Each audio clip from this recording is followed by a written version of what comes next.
Bom, hoje então a gente conversa um pouquinho sobre este livro aqui, ó, A Origem das Espécies, do Charles Darwin, ou como ele é conhecido por aqui, Charles Darwin, né? Vamos chamar de Darwin mesmo. Este livro traz o seguinte subtítulo, na verdade é o título completo, olha só, presta atenção que isso é importante, ó. Sobre a origem das espécies por meio da seleção natural, ou a preservação de raças favorecidas na luta pela vida.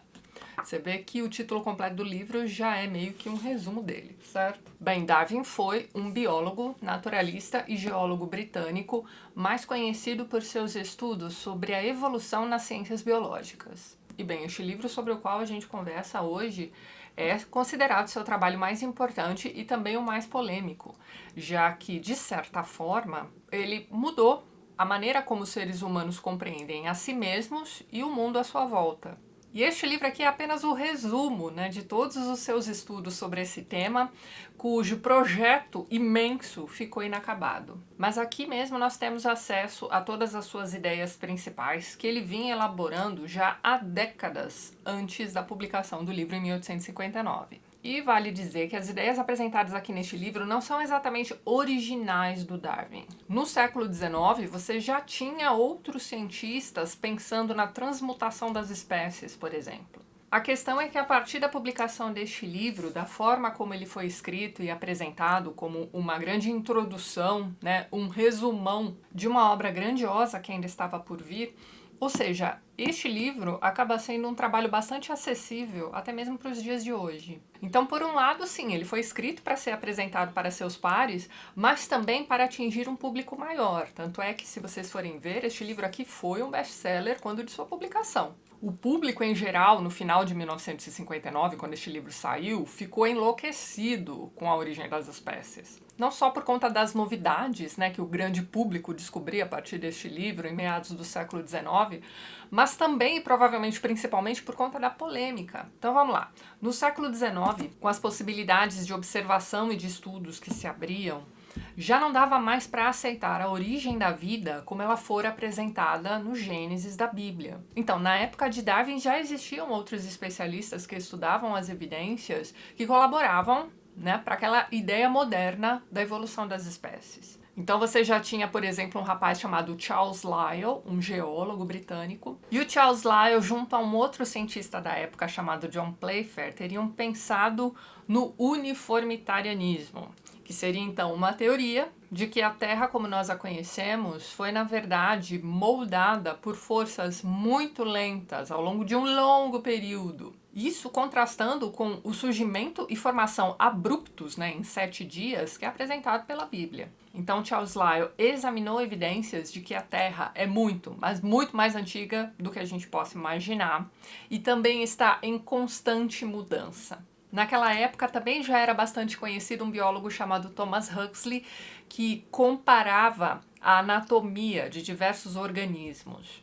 O Thomas Huxley entra em contato com Darwin e suas ideias evolucionistas antes mesmo da publicação da origem das espécies. E ele foi também um dos maiores defensores dessa teoria da evolução do Darwin. E fora das ciências biológicas, mas também contribuindo para esse trabalho, você já tinha também um conhecido matemático e também economista chamado Thomas Malthus. Aliás, ele também é conhecido como o pai da demografia. Por que o trabalho do Thomas Malthus é importante aqui para a criação da origem das espécies? Bem, como pai da demografia, uma de suas observações mais importantes é a de que a população cresce exponencialmente, enquanto os recursos crescem de forma aritmética. Isso resultaria em competição por recursos. E essa luta por recursos, né, também está ligada aqui à luta pela sobrevivência, né, à luta pela existência do Darwin. Isso tudo sem contar a coincidência das coincidências, né? Na mesma época, um outro biólogo, né, um outro naturalista chamado Alfred Wallace também estava desenvolvendo uma pesquisa muito parecida com a do Darwin. Mesmo porque ele também entra em contato com o trabalho do Thomas Malthus, por exemplo. Isso tudo para você ver como essas ideias aqui já estavam em ebulição naquela época. Para que não houvesse um problema de originalidade, por exemplo, entre esses dois trabalhos, né, de diferentes pesquisadores, o que eles resolvem fazer é o seguinte: o Darwin e o Wallace apresentam seus trabalhos de pesquisa para seus pares. A partir daí você tem algumas diferenças, né, nas duas pesquisas sendo identificadas. Então, o trabalho do Wallace, por exemplo, vai ser importante pra caramba para a questão da ecologia. Por quê? Porque no trabalho dele ele havia delimitado bem, né? Ele propunha a questão da distribuição geográfica das espécies. Então essa era uma questão que no trabalho do Wallace estava mais bem desenvolvida. Mas seus pares resolveram que a prioridade da teoria da evolução era de Darwin, afinal de contas, a formulação de sua teoria estaria mais bem acabada. E logo depois dessa reunião, o Darwin corre para publicar este livro, que é, na verdade, lembre-se disso, apenas um resumo, né, de sua grande obra, né? E a partir da publicação deste livro, estabelece-se aí, de certa forma, o darwinismo. Muito bem, vamos ao livro em si. Eu intercalei a minha leitura com essas duas edições aqui diferentes de Origem das Espécies, né? Esta aqui, da editora Edipro, me foi recomendado fortemente por vários de vocês como sendo a melhor tradução do livro. É também ali a tradução da edição original, sem cortes e sem censura, como vocês podem ver aqui neste selinho. Mas esta edição aqui, pessoal, também é uma tradução da edição de 1859. Mas pro final do vídeo eu digo para vocês direitinho quais são as diferenças aqui entre essas duas edições, certo? Bem, a Origem das Espécies, como nós conhecemos hoje em dia, é dividido em 14 capítulos. E logo na introdução o autor já nos conta que este livro seria, na verdade, o resultado de mais ou menos 5 anos que ele passou a bordo do navio Beagle, né, a serviço da Marinha Real Britânica. O Beagle, na verdade, realizou 3 expedições de exploração de terras e mares. O objetivo principal dessa segunda expedição era, né, observar mais detidamente a América do Sul, mas eles também acabam fazendo paradas em outros continentes. E o jovem naturalista Darwin participa dessa segunda expedição, então observando as diferentes formas de vidas e seus ambientes também, coletando amostras, estudando tudo aquilo a fundo e também comparando as diferentes formas de vidas de diferentes partes do mundo. Nessa viagem ele inclusive passa pelo Brasil, mas então, depois de 5 anos nessa expedição do Beagle, ele volta para a Inglaterra e continua, né? Ele dá continuidade a seus estudos. Só lembrando que a segunda expedição do Beagle começa no finalzinho de 1831. Este livro é publicado no finalzinho de 1859. Depois de 5 anos no navio, ele ainda continua estudando, né, elaborando suas ideias, revisando suas anotações, e aqui na introdução ele diz o seguinte: não tenho dúvidas de que a posição sustentada pela maioria dos naturalistas, e sustentada também por mim anteriormente, ou seja, de que cada uma das espécies foi criada independentemente, é falsa. Mais pra frente ele diz o seguinte, ó: além disso, estou convencido de que a seleção natural tenha sido o meio principal, mas não o único, de modificação.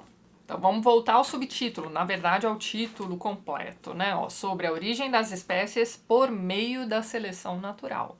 Muito bem. Então, dentre todas as amostras de fósseis que ele coletou aí ao longo daqueles 5 anos de viagem, ele observou algumas coisas bem importantes, como por exemplo, os organismos tendem a apresentar características que permitam que eles sobrevivam e se reproduzam em seu ambiente, e ao analisar fósseis e compará-los às espécies existentes ali naquele momento, só lembrando que aqui a gente está falando de meados do século XIX, mas então, o Darwin vai lá e compara aqueles fósseis aos animais que estão vivendo ali naquele momento. Ao fazer essa análise, ele percebe que as populações evoluem de geração a geração. O curioso é que Darwin usa muito pouco, né, o termo evolução aqui neste livro, principalmente nesta primeira edição, né? Então aqui, evolução tem a ver com a seleção natural. Não exatamente o mais forte sobrevive, mas aquele que melhor se adapta ao ambiente. Então vamos lá. A seleção natural para Darwin é o mecanismo da evolução com o qual os indivíduos que melhor se adaptam às mudanças, tanto internas quanto externas ao seu ambiente, conseguem sobreviver e se reproduzir com mais facilidade do que aqueles que têm mais dificuldade de adaptação. Então tá, essa é a ideia principal aqui deste livro, mas aqui você também vai encontrar aquela ideia de que toda forma de vida provém de um ancestral em comum. Então, por exemplo, ele passa muito tempo analisando uma determinada ave que ele encontrou em uma das ilhas pelas quais ele passou. Só que ao visitar outras ilhas, ele também observa que aquela ave está lá, só que com algumas características diferentes, como por exemplo a cor, o tamanho do bico. Então a partir daí ele nota que aves muito parecidas, que provavelmente tiveram o mesmo ancestral, se desenvolveram de formas diferentes em ilhas diferentes. Como eu disse para vocês, esse é apenas um dos exemplos que ele vai dar aqui neste livro. Ele vai observar, sei lá, gente, até formigas. Você vai encontrar páginas e páginas aqui de Darwin falando sobre aquelas formigas e... Bem, no fim das contas, o que ele observa é que em qualquer população existem variações das características herdadas lá daquele ancestral em comum e também competição por alimentos e outros recursos aí para garantir a sobrevivência. Então, os indivíduos que melhor se adaptam ao seu ambiente serão os mais bem-sucedidos, procriarão mais e, portanto, transmitirão suas características para mais indivíduos.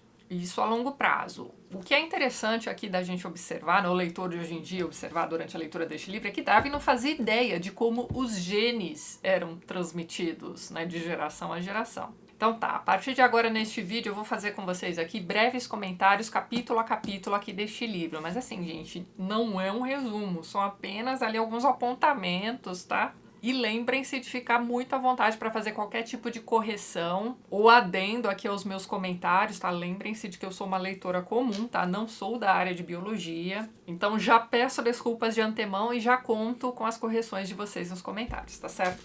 Muito bem. O primeiro capítulo se chama A Variação na Domesticação.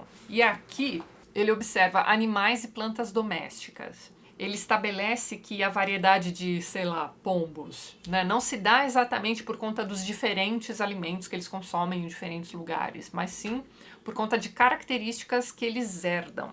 Aqui ele já usa o termo seleção, na verdade seleção inconsciente. Então, por exemplo, espécies que vivem em ambientes áridos aprenderam a sobreviver à seca, né? As características que possibilitaram, né, a sobrevivência foram transmitidas de geração a geração, certo? Bem, no capítulo 2 nós temos a variação na natureza. Então, primeiro ele observa o ambiente doméstico e depois ele vai para o grande mundo, né? Aqui ele vai observar as variedades que existem dentro das espécies dominantes, né? E a, sei lá, falta de variedades em espécies menores, menos conhecidas, talvez de determinado ambiente.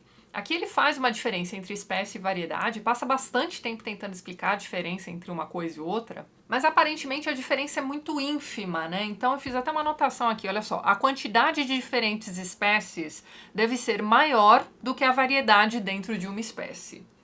Então vamos pegar um exemplo aqui de cachorros, né? Então existem, sei lá eu quantas espécies de cachorros mundo afora. Se a gente pegar uma espécie só, que seria ali, sei lá, os poodles, a gente pode observar que existem variações dentre os poodles, né? Você tem poodles de cores diferentes e você tem também aquelas variações tipo poodle toy, é por aí. Perceba que essa ideia da variedade dentro de uma espécie vai contra aquela ideia de que Deus teria criado cada espécie independentemente. Muito bem, aí no capítulo 3 nós temos a luta pela existência. Aqui Darwin já começa a engrossar o caldo, né? Aqui ele já vai falar sobre como as espécies se originam, né? Através da luta pela sobrevivência. Isso segundo a seleção natural. Então, para Darwin, é essa luta pela sobrevivência que vai separar as espécies existentes das espécies que foram extintas. É essa competição constante pela existência, né? Essa seleção natural que vai fazer com que determinadas espécies sobrevivam tendo como um de seus objetivos a procriação, né, a continuidade daquela espécie. Na página 81 ele diz o seguinte, ó: eu chamo seleção natural a fim de indicar sua relação como a seleção feita pela ação humana, criadores de animais e coisas assim. Já vimos que, por meio de seleção, as pessoas conseguem produzir grandes resultados e adaptar os seres orgânicos para seu próprio uso, além da acumulação de pequenas, mas úteis variações, dadas a eles pelas mãos da natureza, natureza com letra maiúscula. No entanto, a seleção natural, como veremos adiante, é um poder que está sempre pronto para agir e é imensamente superior aos fracos esforços do ser humano, da mesma forma como são as obras da natureza quando comparadas às obras de arte. Na página 86 ele diz isso aqui, ó: os fatores que restringem a tendência natural de aumento do número de indivíduos de cada espécie são muito obscuros. Você vai vendo que ao longo do livro todo ele vai jogando, né, áreas obscuras, né, desconhecidas de sua época para a posteridade. Ó, você aí que está lendo este livro no século XXI, você já vai ter diversas respostas aqui para essas dúvidas ou para esses desconhecimentos que Darwin tinha na época. Assim, esse conceito de luta pela sobrevivência também pode se aplicar à humanidade. Inclusive, ele vai fazer isso ao longo do livro todo também. Ele vai dar diversos exemplos que acontecem na natureza selvagem, por exemplo, ou entre plantas e tudo mais, e a gente vai conseguindo fazer essas conexões com a nossa sociedade. O capítulo 4 se chama Seleção Natural. Aqui ele volta a falar dos criadores, né, de animais domésticos, aqueles que escolhem os melhores reprodutores para darem origem ali a melhores animais. E começa esse capítulo questionando se a natureza é capaz de fazer a mesma coisa, de forma natural, ou seja, sem a mão do homem. E ao longo do capítulo todo ele vai, né, colhendo provas e mostrando tudo isso pra gente de que sim, é possível. A natureza faz isso, inclusive, a longo prazo, né? Em gerações e gerações, enfim. Aqui ele também fala bastante sobre a seleção sexual, que tem um papel importantíssimo aí na continuidade das espécies, certo? Então aqui ele também fala sobre a questão de que essas características que aumentam a seleção sexual, né, a possibilidade da seleção sexual serem transmitidas de geração a geração. Afinal de contas, né, a partir da seleção sexual que você tem a reprodução, e é a reprodução que vai garantir as próximas gerações, certo? A possibilidade de próximas gerações, aliás. Neste capítulo ele também começa a falar sobre a extinção, e ele diz o seguinte, ó, página 127. A seleção natural age unicamente através da preservação de variações que são mantidas por serem, de alguma forma, vantajosas.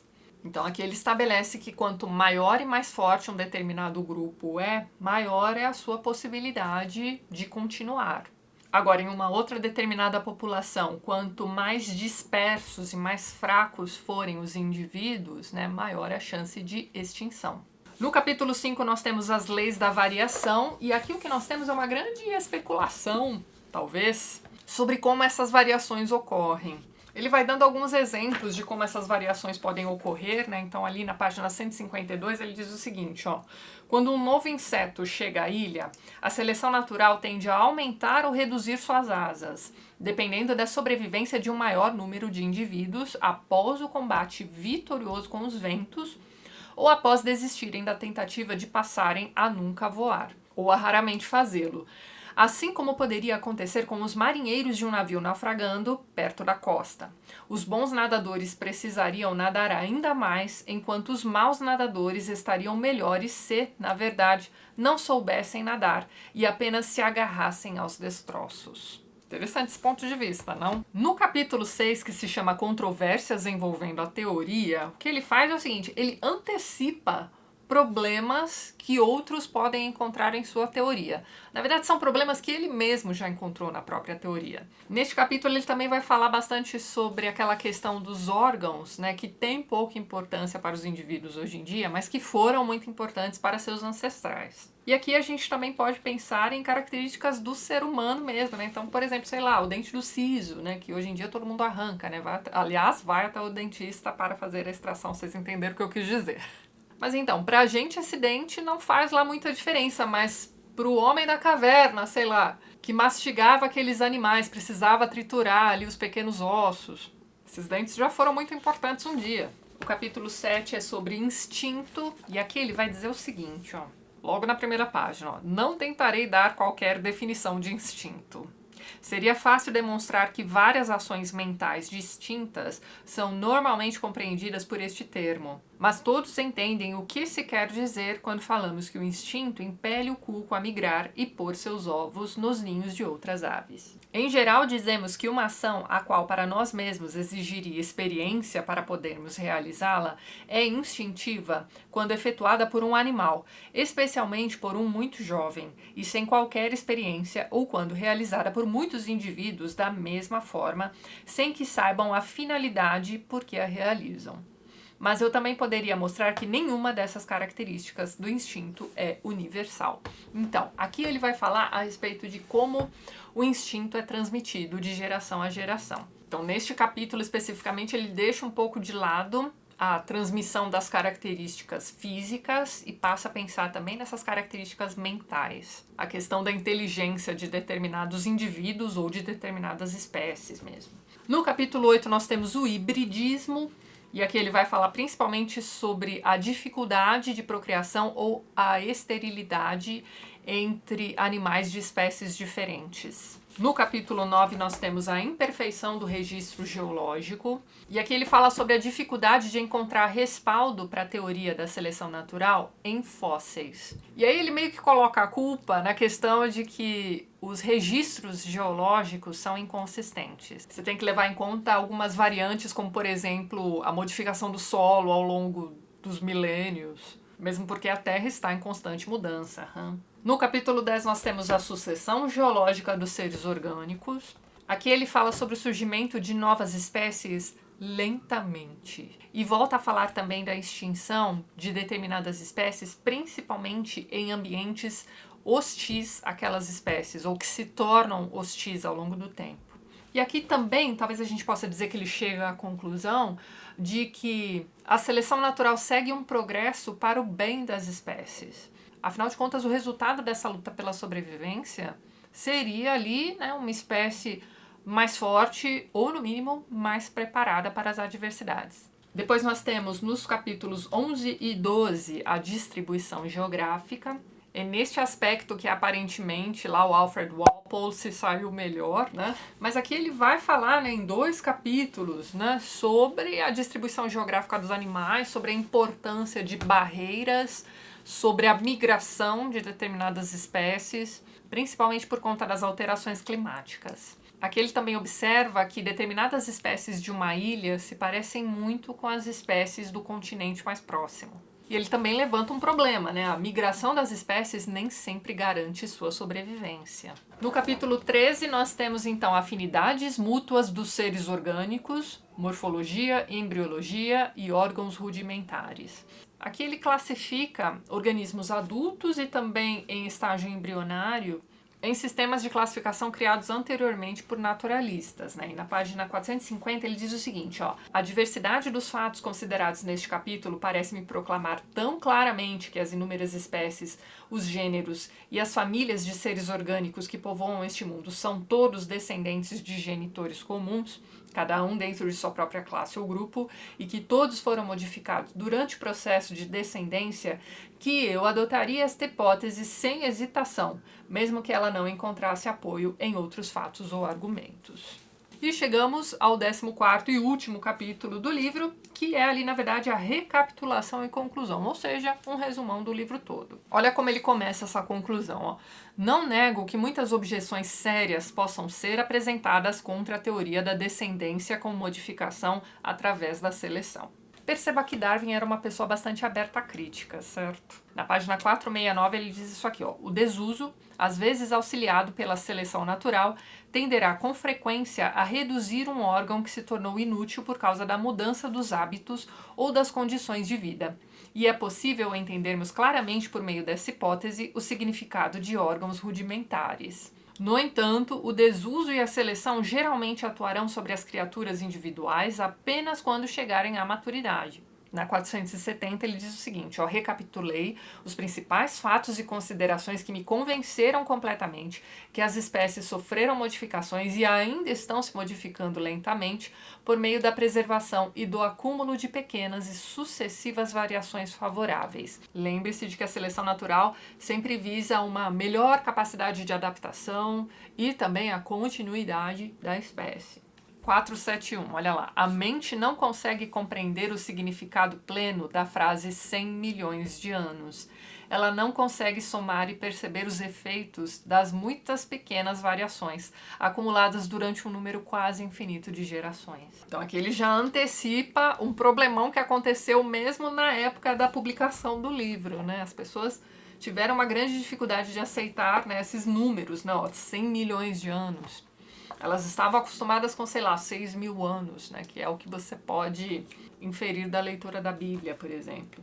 E sobre a luta pela vida, ele encerra esse texto e também encerra seu livro dizendo o seguinte, ó: resulta da guerra da natureza, da fome e da morte, o objeto mais elevado que somos capazes de conceber, qual seja a aparição dos animais superiores. Há grandiosidade nessa forma de conceber a vida, com seus diversos atributos, como algo originalmente soprado, em poucas formas ou em apenas uma. E é igualmente grandioso saber que, enquanto este planeta gira de acordo com a lei fixa da gravidade, infinitas formas, as mais belas e maravilhosas, tenham iniciado a partir de uma origem muito simples e mantenham sempre em marcha a sua evolução. Segundo a nota de rodapé desta edição, essa aqui é a única vez em que a palavra evolução aparece no livro todo, especificamente na primeira edição do livro, publicada em 1859. Bem, eu li para vocês ali um trechinho do último parágrafo e eu vou ler este mesmo trecho também aqui nesta ediçãozinha da editora Ubu, que também é baseada no texto original, tá? Só para vocês compararem aí, terem uma ideia mais clara de qual seria a melhor edição para você. Então, na página 634, ele diz o seguinte, ó: há algo de grandioso nessa visão da vida que, com seus poderes únicos, foi soprada em umas poucas formas, se não em apenas uma. E enquanto este planeta segue girando conforme as leis da gravidade, as mais belas e maravilhosas formas orgânicas evoluíram e continuam a evoluir de acordo com um princípio tão simples como o aqui exposto.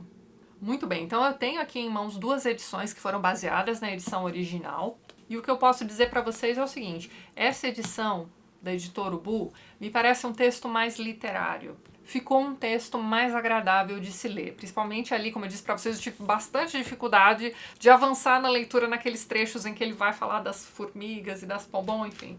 Eu achei que este texto, nas partes mais técnicas, ficou um pouco mais pesado, mas, de novo, sou leiga, né? Não sou da área da biologia. Mas também não achei a leitura dessa edição nem um bicho de sete cabeças. Esta edição conta com uma introdução muito boa, feita por Nélio Biso. Aqui na contracapa a gente tem a informação de que ele é um dos maiores especialistas em darwinismo no Brasil. Foi ele quem fez a revisão técnica deste texto também.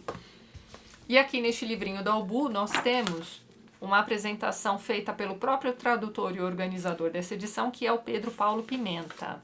Eu gostei bastante dessa introdução também, questão de preferência, preferi a introdução desta edição, mas ao final desta edição nós temos ali os textos complementares. Então o que nós temos aqui? Um capítulo que Darwin teria adicionado à sexta edição de seu livro, em que ele vai dar um panorama histórico de como andavam, né, os estudos a respeito da evolução das espécies quando ele publica este livro. Então ele vai falar de outros cientistas que foram importantes para a sua pesquisa, aqui também mais detidamente. E nós temos também algumas resenhas deste livro aqui que saíram na época de sua publicação. Achei esse diferencial bem bacana nesta edição também. Portanto, olha aí, ó. Minha conclusão é de que são duas edições muito boas do mesmo livro e existem várias outras, tá? Eu diria que tudo vai ao gosto do freguês mesmo. Então, minha sugestão para você que está procurando aí a melhor edição para ler da Origem das Espécies, essa aqui foi fortemente recomendada por muitos de vocês. Esta aqui tem notas muito boas na Amazon também. Achei uma edição muito boa, não tenho reclamações, mas existem outras e minha sugestão para você é que você baixe as amostras para o Kindle. Compare ali os primeiros parágrafos de várias edições e veja ali o texto que mais se aplica ao seu estilo de leitura, talvez. Agora, se você é da área da biologia, acredito que essa aqui seja a edição mais indicada para você, né? Volto a dizer, a revisão técnica foi feita por uma pessoa da área, né? Um especialista em darwinismo no Brasil. E para quem se interessa pelo tema, eu recomendo fortemente um documentário da BBC, que é uma das coisas mais lindas que eu já vi na minha vida. Vocês estão vendo a capinha dele aqui embaixo. Se eu encontrar o Blu-ray ou DVD na Amazon, vou deixar o link lá embaixo na descrição do vídeo também. Mas deve ter diversos trechos, pelo menos, desse documentário disponíveis no YouTube para vocês verem. Se vocês ainda não viram esse documentário, fica a dicona aí para vocês. E de nada, viu? Que eu sei que vocês vão gostar pra caramba. Mas é isso então, pessoal. Antes de encerrar este vídeo, gostaria de mais uma vez agradecer a todos os apoiadores do canal. Vocês estão vendo os nomes deles todos aqui ao lado. Na descrição do vídeo você também encontra todos os links para os perfis literários do pessoal que apoia o TLT e que também produz conteúdo sobre livros, aqui no YouTube e no Instagram também. Caso você queira se tornar um apoiador, dê uma olhadinha no primeiro link que eu vou deixar na descrição deste vídeo. E é isso então, a gente se vê nos próximos vídeos do canal. Um beijo grande e até mais!